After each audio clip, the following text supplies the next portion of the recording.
കോൺഗ്രസുകാർക്കിടയിലുള്ള അത്ര നിസ്സാരങ്ങളല്ലാത്ത സങ്കടങ്ങൾ പൊട്ടിപ്പുറത്ത് വന്നുകൊണ്ടിരിക്കുകയാണ്.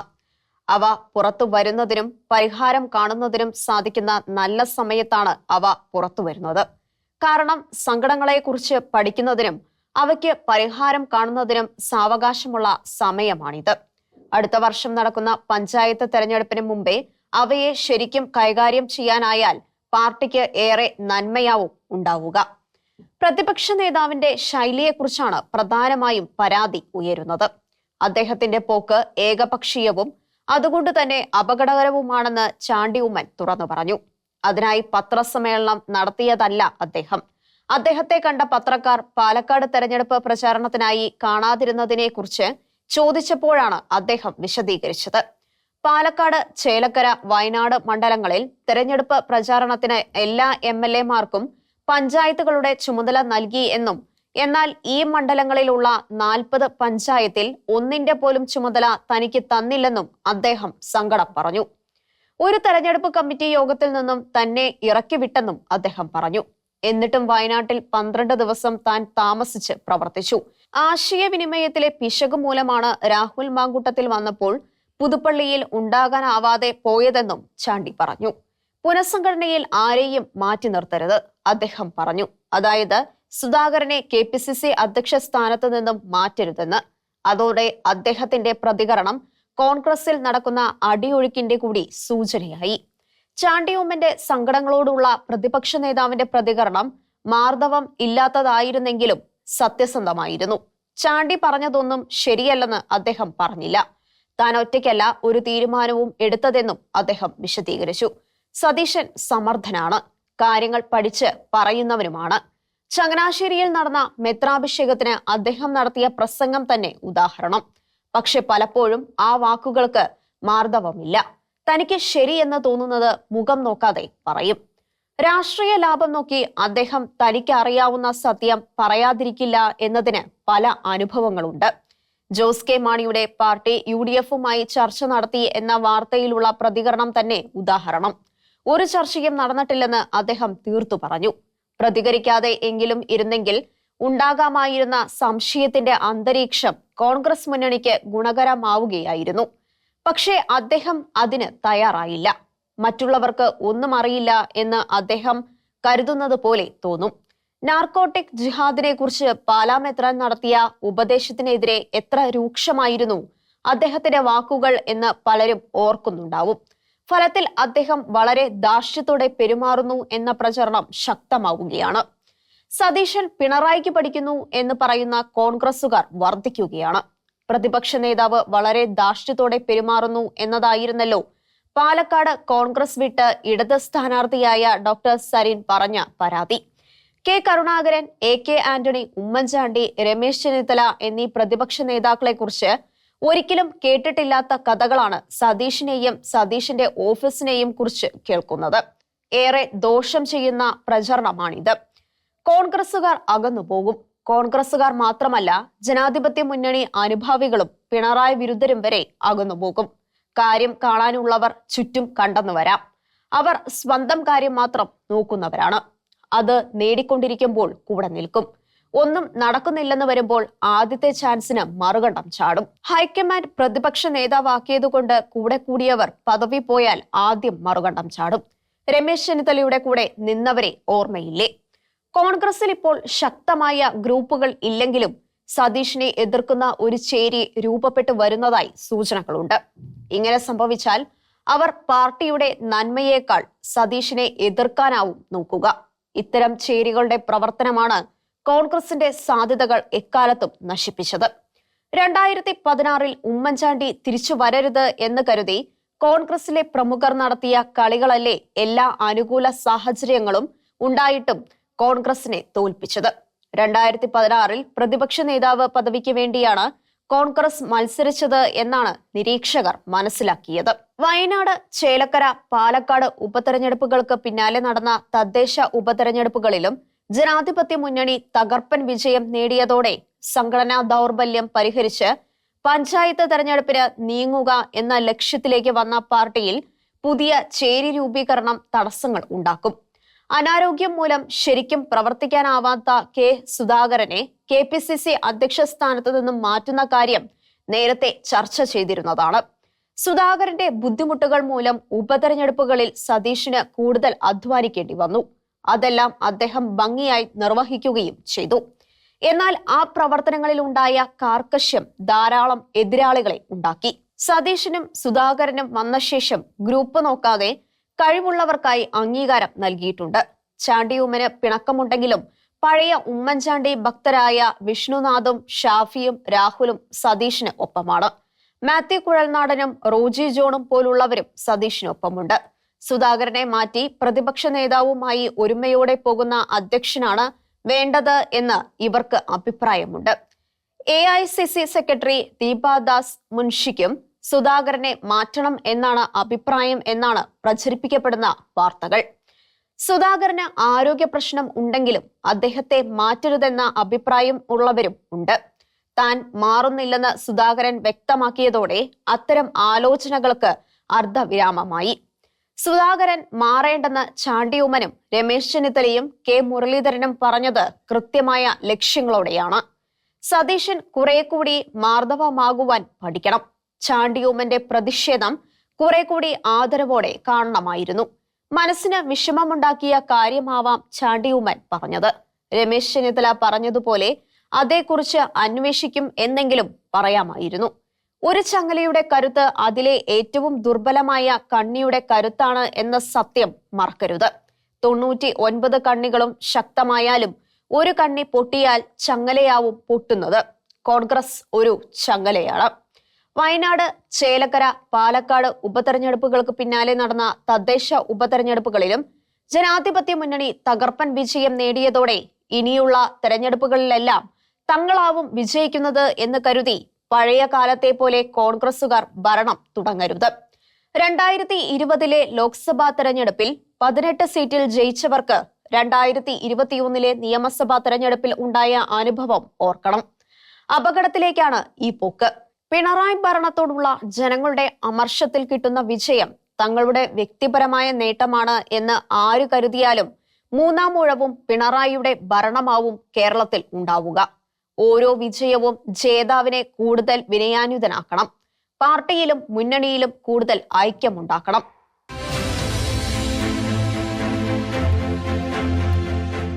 ജനാധിപത്യ മുന്നണി വലിയ വെല്ലുവിളികൾ നേരിടുന്ന കാലമാണ്. പരമ്പരാഗതമായി കോൺഗ്രസിന് ഒപ്പം നിന്ന മേഖലകളിൽ ചോർച്ച ഉണ്ടാകാനുള്ള സാധ്യതയുണ്ട്. അതിന്റെ പ്രത്യാഘാതം എത്ര വലുതാവും എന്ന് പറയാനാവില്ല. ചോർച്ചയുണ്ട്, പ്രത്യേകിച്ചും ക്രൈസ്തവർക്കിടയിൽ. കോൺഗ്രസിലെ പല നേതാക്കന്മാർക്കും എതിരെ ശക്തമായ പ്രചരണങ്ങൾ നടക്കുന്നുണ്ട്. CBCI അധ്യക്ഷൻ ആൻഡ്രൂസ് താഴത്തുപിതാവ് വിളിച്ചുകൂട്ടിയ ക്രൈസ്തവ MP-മാരുടെ യോഗത്തിൽ എത്തിയ ചില MP-മാർ വഖഫ് വിഷയത്തിൽ ക്രൈസ്തവർ മുസ്ലിമുകൾക്ക് ഒപ്പം നിൽക്കണം എന്ന് പറഞ്ഞെന്നാണ് സോഷ്യൽ മീഡിയയിൽ പ്രചരണം. സംഭവിച്ചത് ആരും കൃത്യമായി പറയാത്തതുകൊണ്ട് സന്ദേഹം ശക്തമാകുന്നുണ്ട്. അതുകൊണ്ട് അനുരഞ്ജനമാണ് വേണ്ടത്. ഇല്ലെങ്കിൽ പിണറായി 3ാം തവണയും കേരളം ഭരിക്കും. ഇരു മുന്നണികളും വല്ലാതെ മുസ്ലിം പ്രീണനം നടത്തുന്നു എന്ന ചിന്ത ക്രൈസ്തവർക്കിടയിൽ ശക്തമാകുന്നുണ്ട്. പ്രത്യേകിച്ചും രാഷ്ട്രീയം കൊണ്ട് പ്രത്യേക നേട്ടമൊന്നും ഉണ്ടാകാത്ത സാധാരണക്കാർക്കിടയിൽ. കേരളത്തിലെ ന്യൂനപക്ഷ അവകാശങ്ങൾ 80-20 അനുപാതത്തിൽ മുസ്ലിമുകൾക്ക് മാത്രമായി കൊടുത്തുകൊണ്ടിരുന്നതും ഇപ്പോൾ ഏത് സ്ഥലത്തിനും അവകാശം പറയത്തക്ക വിധം വഖഫ് നിയമം ഉണ്ടാക്കി കൊടുത്തതിനും എല്ലാം അവർക്ക് കോൺഗ്രസുകാരോട് വല്ലാത്ത അമർഷമുണ്ട്. പാസിസ്റ്റ് സമുദായം പോലെ വളരെ വേഗത്തിൽ ഇല്ലാതാകുന്ന ഒരു സമൂഹമായി അവർ മാറാതിരിക്കുവാൻ അവർക്ക് മൈനോറിറ്റി പരിഗണന കൊടുക്കണം എന്ന വാദത്തിനോ JB കോശി കമ്മീഷൻ റിപ്പോർട്ട് സംബന്ധിച്ചോ പ്രധാന പാർട്ടികളിൽ ആരും ഒന്നും പറയാത്തതിൽ സങ്കടമുള്ളവർ ഉണ്ട്. അവരുടെ സംഖ്യ കൂടുന്നുമുണ്ട്. ക്രൈസ്തവ സമൂഹത്തെ കൂടെ നിർത്തേണ്ട കേരള കോൺഗ്രസുകാർക്ക് മുന്നണി ബന്ധങ്ങൾ സംരക്ഷിക്കുന്നതിനുള്ള തത്രപ്പാടിൽ അതിന് സാധിക്കുന്നില്ല. ജനാധിപത്യ മുന്നണിയിലുള്ള കേരള കോൺഗ്രസ് സംസ്ഥാന പാർട്ടി 16ാം ധനകാര്യ കമ്മീഷന് മുന്നിൽ തെളിവ് പോലും കൊടുത്തില്ലെന്ന യാഥാർത്ഥ്യം ഈ പാർട്ടികളുടെ ഇപ്പോഴത്തെ അവസ്ഥയ്ക്ക് തെളിവാണ്. തെരഞ്ഞെടുപ്പ് വരുമ്പോൾ മാത്രം അവകാശവാദങ്ങളുമായി വന്നാൽ ഫോർവേഡ് ബ്ലോക്ക് പോലാകില്ലേ? ജനാധിപത്യ മുന്നണിയിലെ ലീഗ് പഴയ ലീഗല്ല എന്ന പിണറായി വിജയന്റെ വാക്കുകൾ അവർ കൂടുതൽ അന്വർത്ഥമാക്കുകയാണ്. മുസ്ലിം സമൂഹത്തിലെ തീവ്രവാദികൾ ലീഗിൽ ശക്തമാകുന്നു എന്ന സന്ദേഹം പ്രബലമാകുന്ന അടയാളങ്ങളാണ് കാണപ്പെടുന്നത്. മുനമ്പം വിഷയത്തിൽ ലീഗ് കാണിച്ച മലക്കം മറിച്ചിൽ തന്നെ ഉദാഹരണം. സാദിഖ് അലി തങ്ങളും കുഞ്ഞാലിക്കുട്ടിയും മെത്രാൻമാർക്ക് കൊടുത്ത ഉറപ്പ് പാലിക്കപ്പെടും എന്ന് ലീഗിലെ അണിയറക്കാർ തീർത്തു പറയുമ്പോഴും പരസ്യമായ പ്രതികരണങ്ങൾ വല്ലാത്ത അമർഷം ഉണ്ടാക്കുന്നുണ്ട്. മുസ്ലിം സമുദായത്തിലെ തീവ്രവാദികളും ലീഗിലുണ്ട് എന്നത് സത്യമാണ്. ടി മുഹമ്മദ് ബഷീറിനെ പോലുള്ളവർ പറയുന്നത് കേട്ടാൽ അത് കൃത്യവുമാണ്. അഖിലേന്ത്യാ ലീഗിലൂടെ ഇടതുമുന്നണിയുടെ MLA ആയി ആദ്യം നിയമസഭയിൽ എത്തിയ ആളാണ് ടി. അദ്ദേഹത്തിന്റെ കാഴ്ചപ്പാടിൽ വന്ന മാറ്റങ്ങൾ അമ്പരപ്പിക്കുന്നതും ഭയപ്പെടുത്തുന്നതുമായിട്ടുണ്ട്. മുനമ്പം 10 മിനിറ്റിൽ തീരുമെന്ന് പറഞ്ഞവർ എന്തേ ഇപ്പോൾ ഇങ്ങനെ പറയുന്നു എന്ന വ്യവസായ മന്ത്രി പി രാജീവിന്റെ ചോദ്യം പ്രസക്തമാണ്. മുനമ്പത്തേത് വഖഫ് ഭൂമി എന്ന് പറയുന്നവർ തന്നെയാണ് അത് വിറ്റത്, രാജീവ് ആരോപിച്ചു. അവിടെയുള്ളവരുടെ അവകാശ സംരക്ഷണത്തിന് എന്ത് ചെയ്യണം എന്ന് ഉപദേശിക്കാനാണ് സംസ്ഥാന സർക്കാർ ജുഡീഷ്യൽ കമ്മീഷനെ വെച്ചിരിക്കുന്നത്, അദ്ദേഹം വിശദീകരിച്ചു. ലീഗിന്റെ തനിനിറം പുറത്തു വന്നതോടെ ഒരു കാര്യം കൂടുതൽ വ്യക്തമായി. വഖഫ് നിയമം മാറാതെ ഈ അപകടത്തിന് ശാശ്വത പരിഹാരമില്ല. ഇത് ക്രിസ്ത്യാനികളുടെയോ ഹിന്ദുക്കളുടെയോ മാത്രം വിഷയമല്ല, അതിലുമപ്പുറം മുസ്ലിമുകളുടെ വിഷയമാണ്.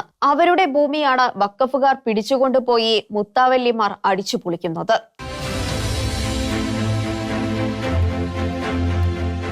ഉപതെരഞ്ഞെടുപ്പ് ഫലങ്ങളുടെ വെളിച്ചത്തിൽ പഞ്ചായത്ത് നിയമസഭാ തെരഞ്ഞെടുപ്പുകൾ മുന്നിൽ കണ്ട് കേരളത്തിലെ BJP വൻ പൊളിച്ചെഴുത്തിന് തയ്യാറാകുന്നു എന്നാണ് വിവരം. കേരളത്തിലെ 14 ജില്ലകളെ പ്രവർത്തന മികവിനായി പാർട്ടി 31 ജില്ലകളാക്കുന്നു. അതിലൂടെ ജില്ലാ പ്രസിഡന്റുമാർ 31 പേരാവും. കേരളത്തിലെ പ്രഭാരി ജാവേദ്കറുടെ സാന്നിധ്യത്തിൽ നടന്ന പാർട്ടി കോർ കമ്മിറ്റിയുടെ തീരുമാനമാണിത്. 8 മുതൽ 10 ലക്ഷം വരെ ജനസംഖ്യ ഉള്ള മേഖലകളെ ഒരു ജില്ലയാക്കുകയാണ്. യൂത്ത് കോൺഗ്രസ് പാർലമെന്റ് മണ്ഡലാടിസ്ഥാനത്തിൽ പുനഃസംഘടിപ്പിച്ചതുപോലുള്ള നീക്കമാണിത്. ഇങ്ങനെ വന്നാൽ തിരുവനന്തപുരം, എറണാകുളം, കോഴിക്കോട്, മലപ്പുറം, തൃശൂർ എന്നീ 5 ജില്ലകളിൽ 3 ജില്ലാ പ്രസിഡന്റുമാർ വരെ വരാം. പത്തനംതിട്ട, വയനാട്, കാസർഗോഡ് ജില്ലകളിൽ സ്ഥിതിക്ക് മാറ്റമില്ല. മറ്റ് ജില്ലകളിൽ 2 പേർ വീതം വരും. പഞ്ചായത്ത് തെരഞ്ഞെടുപ്പിൽ തിരുവനന്തപുരം, തൃശൂർ കോർപ്പറേഷനുകൾ പിടിക്കണം എന്ന ലക്ഷ്യം അവർ പരസ്യമായി പറയുന്നുണ്ട്. കേരളത്തിൽ ശക്തി പ്രാപിക്കുന്ന ഒരു പ്രസ്ഥാനമാണ് BJP. മറ്റ് ഏത് പാർട്ടിയിലേക്ക് എന്നതിനേക്കാൾ ജനങ്ങളുടെ ഒഴുക്ക് BJPയിലേക്ക് ഉണ്ട്. അത് തെരഞ്ഞെടുപ്പ് വിജയമാക്കണമെങ്കിൽ നല്ല സ്ഥാനാർത്ഥികൾ വേണം. കേരളത്തിൽ ഇതുവരെ O രാജഗോപാലും സുരേഷ് ഗോപിയുമാണ് തെരഞ്ഞെടുപ്പിലൂടെ വിജയിച്ച BJPക്കാർ. സംഘപരിവാറുകാർ അല്ലാത്തവരുടെയും വോട്ട് പിടിക്കുന്നവരായിരുന്നു അവർ. കഴിഞ്ഞ നിയമസഭാ തെരഞ്ഞെടുപ്പിൽ പാലക്കാട് മെട്രോമാൻ ശ്രീധരനും വലിയ ചലനം ഉണ്ടാക്കി. ഈ യാഥാർത്ഥ്യങ്ങൾ വ്യക്തമാക്കുന്ന ഒരു സത്യമുണ്ട്. സ്ഥാനാർത്ഥി നിർണയമാണ് BJP ഏറെ ജാഗ്രതയോടെ നടത്തേണ്ട സംഭവം. മെട്രോമാനെ പോലുള്ള സ്ഥാനാർത്ഥികൾ വന്നാൽ അവർക്ക് ചലനങ്ങൾ ഉണ്ടാക്കാനാവും.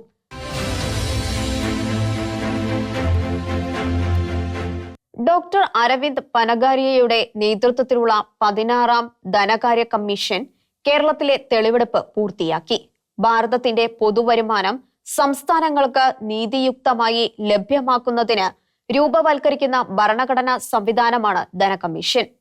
ഭരണഘടനയുടെ 280 ആർട്ടിക്കിൾ പ്രകാരം രൂപീകൃതമാകുന്ന കമ്മീഷന്റെ പ്രധാന ചുമതല കേന്ദ്രവും സംസ്ഥാനങ്ങളും തമ്മിലുള്ള സാമ്പത്തിക ബന്ധങ്ങളെ വിശകലനം ചെയ്യുകയും ധനകാര്യ ഇടപാടുകൾക്ക് മേൽനോട്ടം വഹിക്കുകയുമാണ്. 2021-2026 കാലഘട്ടത്തിലേക്കുള്ള വിഹിതം നിർണയിക്കുന്നതിന് 2020 നവംബർ 9 നിയോഗിക്കപ്പെട്ട NK സിംഗ് അധ്യക്ഷനായുള്ള 15ാം കമ്മീഷന്റെ റിപ്പോർട്ട് കേരളത്തെ വളരെ പ്രതികൂലമായി ബാധിച്ചു.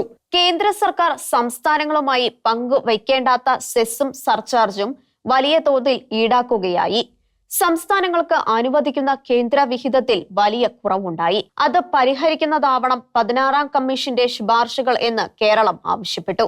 ജനസംഖ്യാ നിയന്ത്രണത്തിൽ കേരളം കൈവരിച്ച നേട്ടം അംഗീകരിച്ച് ആളോഹരി വരുമാനത്തിന്റെ അടിസ്ഥാനത്തിൽ നികുതി വരുമാനം പങ്കിടുന്നതിനുള്ള വെയിറ്റേജ് ഭേദഗതി ചെയ്യണം എന്ന് കേരളം ആവശ്യപ്പെട്ടു. ജനസംഖ്യാ നിയന്ത്രണത്തിൽ കൈവരിച്ച വൻ നേട്ടം ഇപ്പോൾ ദോഷമായി മാറുകയാണ്. പ്രകൃതി ദുരന്തങ്ങൾ തുടർക്കഥയാവുന്നതുകൊണ്ട് ഇതിനുള്ള കേന്ദ്ര വിഹിതത്തിൽ 100 ഇരട്ടി വർധന വരുത്തണം എന്നും കേരളം ആവശ്യപ്പെട്ടു. 2026 ഏപ്രിൽ 1 മുതൽ പ്രാബല്യത്തിൽ വരുന്ന ശുപാർശകളാണ് കമ്മീഷൻ സമർപ്പിക്കുന്നത്. 2011 42 ലക്ഷമായിരുന്ന മുതിർന്ന പൗരന്മാരുടെ എണ്ണം 2036 84 ലക്ഷമാകുമെന്നും ഇത് പരിഗണിച്ച് കേരളത്തിനുള്ള വിഹിതം വർദ്ധിപ്പിക്കണമെന്നും കേരളം ആവശ്യപ്പെട്ടു. 70 കഴിഞ്ഞ വൃദ്ധർക്കായി വരുമാനം നോക്കാതെ കേന്ദ്ര സർക്കാർ ഏർപ്പെടുത്തിയ സൗജന്യ ചികിത്സാ പദ്ധതിയായ ആയുഷ്മാൻ ഭാരത് പോലും കേരളത്തിൽ നടപ്പാക്കുന്നത് സംബന്ധിച്ച് തീരുമാനം സാമ്പത്തിക ബുദ്ധിമുട്ടുകൾ മൂലം കേരളം വൈകിപ്പിക്കുകയാണ്. ധനകാര്യ കമ്മീഷന് മുന്നിൽ കേരളത്തിലെ മിക്കവാറും എല്ലാ രാഷ്ട്രീയ പാർട്ടികളും നിവേദനങ്ങൾ സമർപ്പിച്ച് ചർച്ച നടത്തി. ഇക്കാര്യത്തിൽ വീഴ്ച വരുത്തിയവരും ഉണ്ട്. ജനാധിപത്യ സംവിധാനത്തിന്റെ വിജയത്തിന് പ്രധാന ആവശ്യം നിതാന്ത ജാഗ്രതയാണ്. അതില്ലാതിരുന്നതുകൊണ്ടാണ് വഖഫ് നിയമം പോലെ എല്ലാ സമുദായങ്ങൾക്കും ദ്രോഹകരമായ നിയമങ്ങൾ ഉണ്ടായത് എന്ന ചരിത്ര പാഠം പോലും വോട്ട് ചോദിച്ചു വരുന്നവർ മറക്കുന്നു.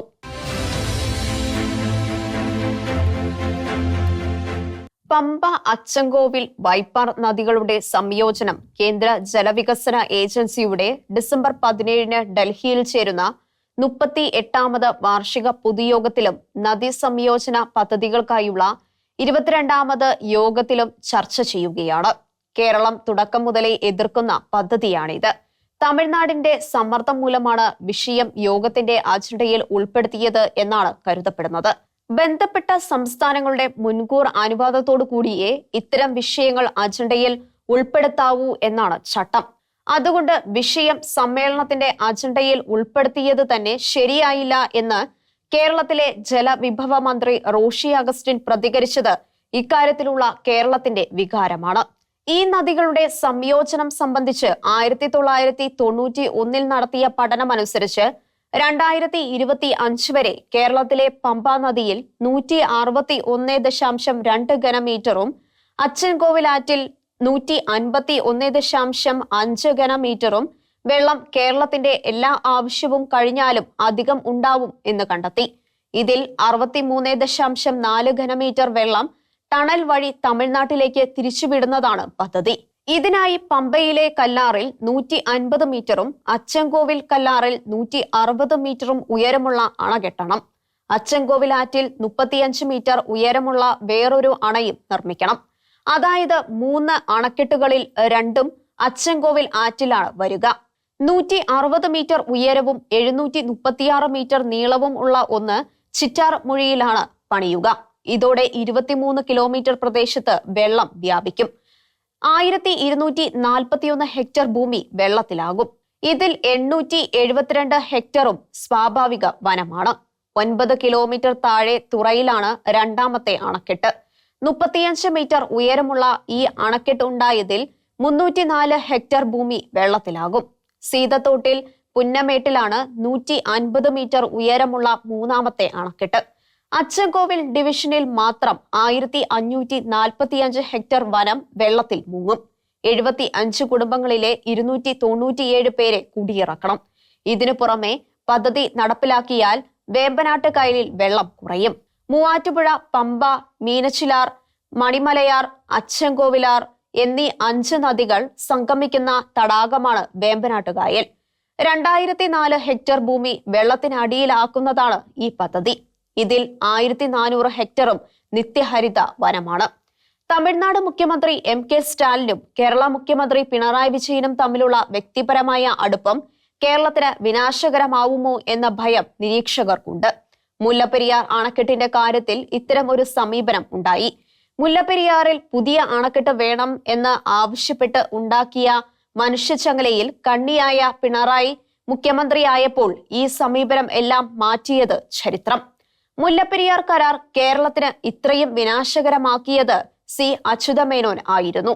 അത്തരം സമീപനങ്ങൾ ഉണ്ടാകുമോ എന്ന് ഭയപ്പെടേണ്ടതുണ്ട്. കേരളത്തിന് ഒരു വിധത്തിലും അംഗീകരിക്കുവാൻ ആവാത്തതാണ് ഈ പദ്ധതി. പിണറായി സർക്കാരിന്റെ അവസാന നാളുകളാണ്. ടീകോം പോലെ നദീതട പദ്ധതിയും വരുമോ എന്ന് ഭയപ്പെടണം.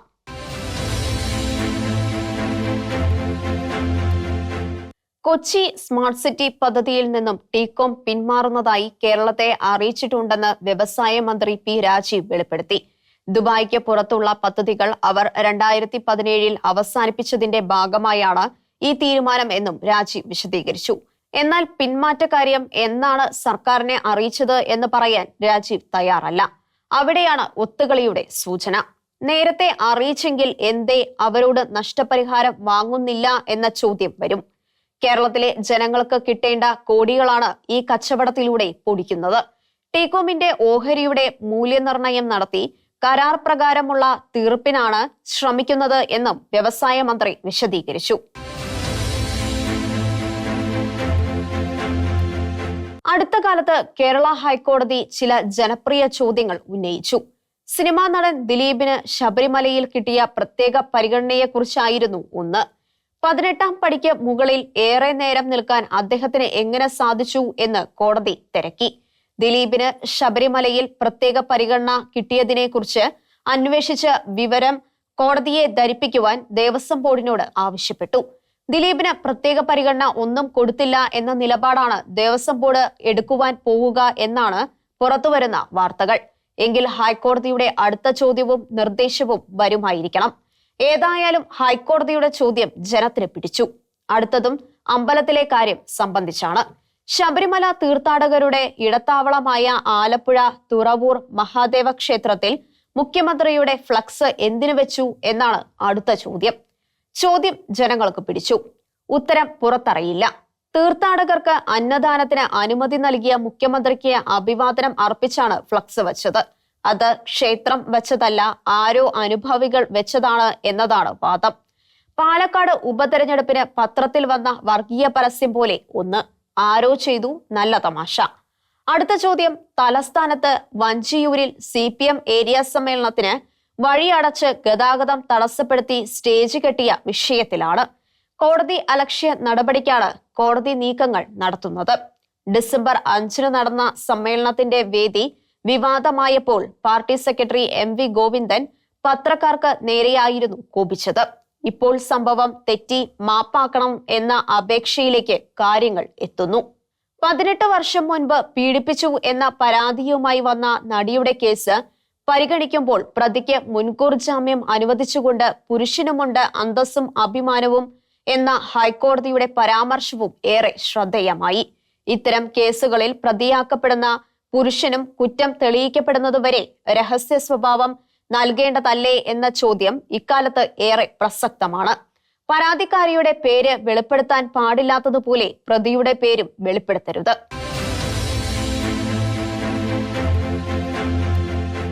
നടിക്ക് നേരെ വന്ന അതിക്രമ കേസിലെ തെളിവായി കോടതിയിൽ സൂക്ഷിച്ചിരുന്ന മെമ്മറി കാർഡ് വ്യാജമായി പരിശോധിച്ചവർക്കെതിരെ നടപടി എടുക്കണം എന്നാവശ്യപ്പെട്ട് ഇര രാഷ്ട്രപതിയെ സമീപിച്ചിരിക്കുകയാണ്. 2017 ഫെബ്രുവരിയിൽ കൊച്ചിയിൽ നടന്ന ആക്രമണത്തിൽ ഇരയാക്കപ്പെട്ടവളാണ് നടി. നീതിക്ക് വേണ്ടി അവർക്ക് എന്തുമാത്രം കടമ്പകളാണ് കടക്കേണ്ടി വരുന്നത്. കോടതിയുടെ കൈവശം ഇരുന്ന മെമ്മറി കാർഡ് വ്യാജമായി പരിശോധിച്ചു എന്ന് കണ്ടെത്തിയിട്ടും എന്തേ കുറ്റവാളികൾക്കെതിരെ നടപടി ഒന്നും ഇല്ല എന്നത് സാധാരണക്കാരെ വല്ലാതെ കുഴയ്ക്കുന്ന ചോദ്യമാണ്.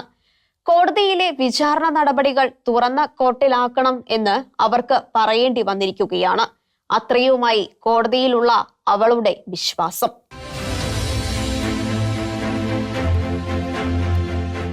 സംസ്ഥാന സ്കൂൾ യുവജനോത്സവത്തിൽ നൃത്ത പരിപാടി അവതരിപ്പിക്കുന്നതിന് ഒരു സിനിമാ നടി 5 ലക്ഷം പ്രതിഫലം ചോദിച്ചതായി വിദ്യാഭ്യാസ മന്ത്രി വി ശിവൻകുട്ടി പത്രസമ്മേളനത്തിൽ പറഞ്ഞു. നടിയുടെ പേര് പറയാതെയാണ് അദ്ദേഹം ഈ പരിഹാസം നടത്തിയത്. പിന്നീട് മന്ത്രി പ്രസ്താവന പിൻവലിക്കുകയും ചെയ്തു. അതുകൊണ്ട് നടി തുക ചോദിച്ചില്ലെന്ന് വരുമോ ആവോ? ഒരു സിനിമാ നടി പരിപാടിക്ക് വരുന്നതിന് പണം ചോദിക്കുന്നത് ന്യായമല്ലേ? അവരോട് സൗജന്യം ചോദിക്കുന്നതല്ലേ അന്യായം? ഏതായാലും ഇതോടെ ആ നടിയുടെ നൃത്ത പരിപാടികളുടെ നിരക്ക് മാലോകരറിഞ്ഞു. അവർക്ക് കൂടുതൽ പരിപാടികൾ കിട്ടാൻ ഇടയാകട്ടെ.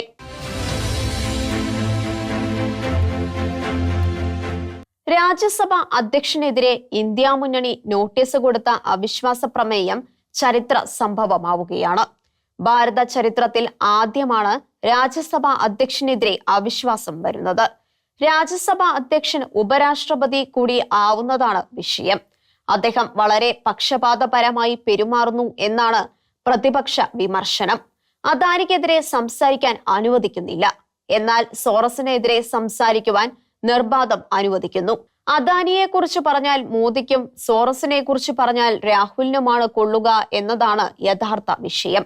രാജ്യസഭാംഗങ്ങൾക്ക് തന്നെ അദ്ദേഹത്തെ തെരഞ്ഞെടുക്കുവാനോ നീക്കം ചെയ്യാനോ സാധിക്കില്ല. രണ്ടിലും ലോക്സഭ കൂടി തീരുമാനിക്കണം. ഏതായാലും ഇന്ത്യ മുന്നണിയിലെ 60 MP-മാർ ഒപ്പിട്ട നോട്ടീസ് കോൺഗ്രസിലെ ജയറാം രമേശും നാസിർ ഹുസൈനും കൂടി രാജ്യസഭാ സെക്രട്ടറി ജനറൽ PSC മോദിക്ക് കൊടുത്തു. ഇന്ത്യ മുന്നണിയുമായി അടുപ്പത്തിൽ അല്ലാത്ത തൃണമൂൽ കോൺഗ്രസും ആം ആദ്മി പാർട്ടിയും സമാജ്വാദി പാർട്ടിയും നോട്ടീസിൽ ഒപ്പിട്ടിട്ടുണ്ട്. ഡിസംബർ 10 ചൊവ്വാഴ്ചയാണ് നോട്ടീസ് നൽകിയത്. പ്രമേയം ചർച്ചയ്ക്കടുക്കുവാൻ 14 ദിവസത്തെ നോട്ടീസ് വേണം. 20 സഭ തീരുന്നു. അതുകൊണ്ട് ഈ സമ്മേളനത്തിൽ ചർച്ചയ്ക്ക് വരില്ല. അടുത്ത സമ്മേളനത്തിൽ വരുമോ എന്ന കാര്യത്തിലും ഉറപ്പില്ല. ഒരു സമ്മേളന കാലത്ത് കൊടുക്കുന്ന നോട്ടീസ് ആ സമ്മേളനം പൂർത്തിയാകുന്നതോടെ ലാപ്സാവും എന്ന് പറയുന്നു. ചരിത്ര സംഭവം എങ്ങനെ സമാപിച്ചാലും അത് ചരിത്രമാവും.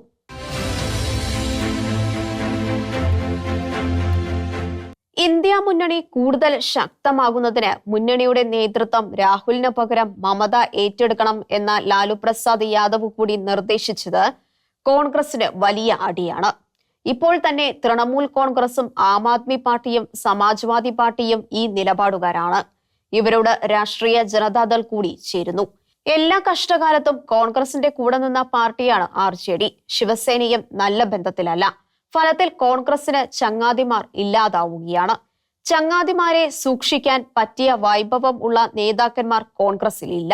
വേണുഗോപാൽ നെഹ്റു കുടുംബത്തിന്റെ താല്പര്യം മാത്രമാണ് നോക്കുന്നത്. CPM പണ്ടേ എതിരാണ്. പക്ഷേ അവർക്ക് മമതയോട് കൂടാനാവില്ല. 2024 ലോക്സഭാ തെരഞ്ഞെടുപ്പിൽ ഇന്ത്യ മുന്നണി കൊണ്ട് പ്രയോജനം ഉണ്ടാക്കിയത് കോൺഗ്രസ് മാത്രമാണ്.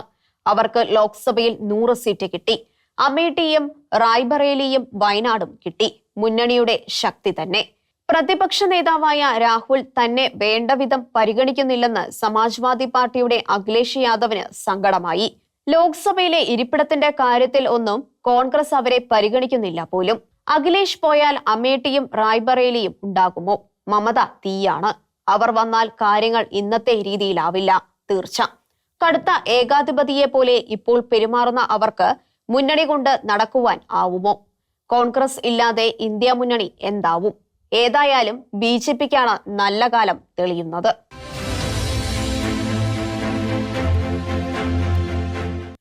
തെലുങ്കാനയിലെ വെമുലവാഡ MLA ആയിരുന്ന ചെന്നമേനേനി രമേശ് ജർമ്മൻ പൗരനാണെന്ന് കണ്ടെത്തിയ ഡിസംബർ 10 തെലുങ്കാന ഹൈക്കോടതി അദ്ദേഹം ഇന്ത്യൻ പൗരൻ അല്ലെന്ന് വിധിച്ചു. 2009 രമേശിന്റെ എതിരെ മത്സരിച്ച കോൺഗ്രസിലെ ആദി ശ്രീനിവാസന്റെ പരാതിയിലാണ് ഹൈക്കോടതിയുടെ വിധി. 2009 മുതൽ മത്സരിക്കുന്ന രമേശ് അന്നു മുതൽ BRS MLA ആണ്. പാർട്ടിയിൽ നിന്ന് പുറത്താക്കപ്പെട്ടതുകൊണ്ട് 2024 മത്സരിക്കാനായില്ല. ഒരു ജർമ്മൻകാരിയെ വിവാഹം കഴിച്ച രമേശിന് വിവാഹത്തിൽ മക്കളുമുണ്ട്. 1990കളിൽ ജർമ്മൻ പൗരനായി. 2008 ഇന്ത്യൻ പൗരത്വത്തിന് അപേക്ഷ കൊടുത്തു. പക്ഷേ തീരുമാനമായില്ല. 2019 ശ്രീനിവാസ് തന്നെ കേന്ദ്ര സർക്കാരിനെ സമീപിച്ച് ഇക്കാര്യത്തിൽ അന്വേഷണം നടത്തിയപ്പോഴാണ് രമേശ് ഇപ്പോഴും ജർമ്മൻ പൗരനാണ് എന്ന് കണ്ടെത്തിയത്. ഹൈക്കോടതി രമേശിന് 30 ലക്ഷം രൂപ പിഴയും ചുമത്തി. ഇതിൽ 25 ലക്ഷം രൂപ പരാതിക്കാരനാണ്. ഭാരതത്തിലെ പ്രതിപക്ഷ നേതാവ് രാഹുൽ ഗാന്ധി ഇംഗ്ലീഷ് പൗരനാണെന്ന ഹൈക്കോടതികളിലുള്ള ഹർജികൾ ഇതോടെ കൂടുതൽ കൗതുകകരമായി. കർണാടകത്തിലെ BJP നേതാവ് വിഘ്നേഷ് സിസിർ കൊടുത്ത പരാതിയിൽ അലഹബാദ് ഹൈക്കോടതി രാഹുലിന് UK പൗരത്വം ഉണ്ടോ എന്ന് കേന്ദ്ര സർക്കാരിനോട് ആരാഞ്ഞിരിക്കുകയാണ്. ഡിസംബർ 19 അകം അറിയിക്കണം എന്നാണ് നിർദ്ദേശം.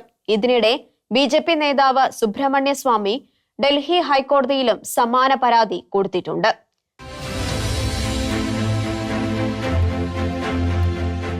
ഉത്തർപ്രദേശിലെ അലഹബാദ് ഹൈക്കോടതിയുടെ ലൈബ്രറി ഹാളിൽ December 8 Vishwa Hindu പരിഷത്തിന്റെ legal cell സംഘടിപ്പിച്ച ചടങ്ങിൽ ജസ്റ്റിസ് ഡോക്ടർ ശേഖർ കുമാർ യാദവ് ഏകീകൃത സിവിൽ നിയമം ഭരണഘടനാപരമായ അത്യാവശ്യം എന്ന വിഷയത്തെക്കുറിച്ച് പ്രസംഗിക്കുമ്പോൾ നടത്തിയ പരാമർശങ്ങൾ തീ പോലെ പടരുകയാണ്. അദ്ദേഹത്തിനെതിരെ രാജ്യസഭയിൽ ഇംപീച്ച്മെന്റ് പ്രമേയം വരുന്ന ലക്ഷണമുണ്ട്. 2021 പശുക്കളെ ദേശീയ മൃഗം ആക്കണം എന്ന് പ്രസംഗിച്ച ജഡ്ജിയാണ് ശേഖർ. ഞാൻ ഹൈക്കോടതി ജഡ്ജിയാണ്. എന്നാൽ ഈ രാജ്യത്തിലെ പൗരനെ പോലെ സംസാരിക്കും എന്ന ആമുഖത്തോടെ ആരംഭിച്ച അദ്ദേഹത്തിന്റെ വാക്കുകൾ ശരിക്കും വിദ്വേഷ പ്രസംഗമായി. ഇത് ഹിന്ദുസ്ഥാനാണ്. ഭൂരിപക്ഷ വിഭാഗത്തിന്റെ ഇഷ്ടത്തിനനുസരിച്ച് ഈ രാജ്യം പ്രവർത്തിക്കും. ഭൂരിപക്ഷത്തിന്റെ ക്ഷേമത്തിനും സന്തോഷത്തിനും വേണ്ടത് മാത്രം ചെയ്യും. കുടുംബമായാലും സമൂഹമായാലും ഭൂരിപക്ഷത്തിന്റെ ആഗ്രഹമാണ് നടക്കേണ്ടത്. നമ്മുടെ രാജ്യം ഒന്നാണ്, ജനം ഒന്നാണ്. എന്തുകൊണ്ട് ഏക സിവിൽ കോഡ് പാടില്ല? സ്ത്രീകളെ ദേവതകളായി കരുതുന്ന നമ്മുടെ നാട്ടിൽ 4 ഭാര്യമാർ പാടില്ല. ഏകീകൃത സിവിൽ കോഡ് ഉടൻ വരും. സാമൂഹിക ഐക്യവും ലിംഗസമത്വവും മതേതരത്വത്തിനും ആണ് സിവിൽ കോഡിന്റെ ലക്ഷ്യം. ഒന്നിലധികം ഭാര്യമാർ, ഹലാൽ, മുത്തലാഖ് ഇവ അംഗീകരിക്കാനാവില്ല. അയോധ്യയിലെ രാമക്ഷേത്രത്തിൽ രാംലല്ലയെ പ്രതിഷ്ഠിക്കുവാൻ പൂർവികരിൽ പലരും വലിയ ത്യാഗങ്ങൾ ചെയ്തു. ഒരു സമുദായം കരുണയുടെയും അഹിംസയുടെയും മൂല്യങ്ങൾ പഠിപ്പിച്ച് മുസ്ലിമുകളെ ക്ഷമാശീലരുള്ളവരായി വളർത്തുന്നു. എന്നാൽ അവർ പശുക്കളെ കൊല്ലുന്നു. പ്രസംഗം സോഷ്യൽ മീഡിയയിൽ പ്രത്യക്ഷപ്പെട്ടതോടെ പ്രതിഷേധം ഉയർന്നു. ജഡ്ജി സത്യപ്രതിജ്ഞാ ലംഘനം നടത്തി എന്ന് ഓൾ ഇന്ത്യ ലോയേഴ്സ് യൂണിയൻ കുറ്റപ്പെടുത്തി. വൃന്ദ കാരാട്ട് സുപ്രീം കോടതി ചീഫ് ജസ്റ്റിസിന് കത്തെഴുതി. ജഡ്ജിയെ ഇംപീച്ച് ചെയ്യണം. പ്രശസ്ത നിയമജ്ഞനായ കപിൽ സിബൽ പറഞ്ഞു. സുപ്രീം കോടതി ചീഫ് ജസ്റ്റിസ് സഞ്ജീവ് ഖന്ന അലഹബാദ് ഹൈക്കോടതിയോട് ശേഖറുടെ പ്രസംഗത്തിന് വിശദീകരണം തേടി. പ്രസംഗത്തിന്റെ പൂർണ്ണരൂപം ചോദിച്ചു. ജഡ്ജിക്കെതിരെ നടപടി എടുക്കാം, പക്ഷേ ആ വാക്കുകളിൽ വിശ്വസിക്കുന്നവർക്കെതിരെയോ?